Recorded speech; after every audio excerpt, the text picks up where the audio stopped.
If people like swimming in raw sewage, go for it. Glad to have you with us tonight. Surfers, beware. A reminder to check the water quality of the river before you recreate. Because as News Channel 8's Burt Mumolo reports, there are no policies in place to close the river due to water quality. Burt. Brenna, how bad can the water quality get before the city temporarily closes it? That's an open question because it's been pretty bad, but it's never been closed due to E. coli.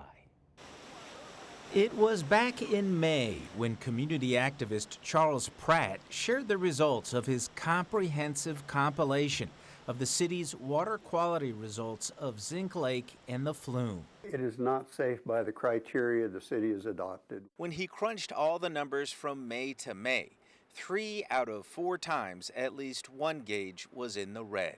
During that time period, if you took all of the data, it was unsafe 72% of the time. At the time, the highest single test result was 6,100.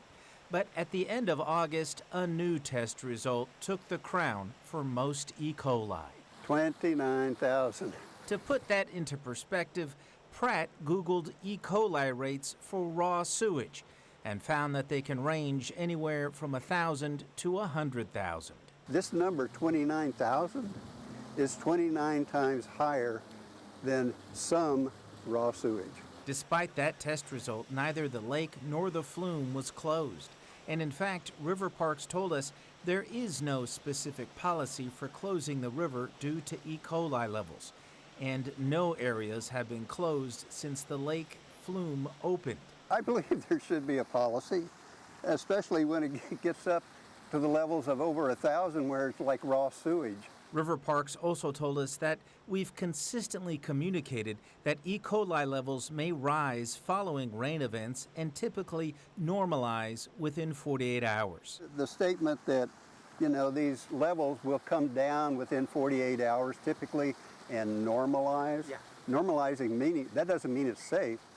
He's saying it goes down to what it always is or normally is. Well, it normally fails, okay? So that means it's getting down to a failure rate, not a safe rate. Pratt is concerned that the lack of a closure policy could have disastrous consequences. Sooner or later, somebody's going to get sick enough with MRSA infections or severe strep infections that they're going to die. Surfer, beware.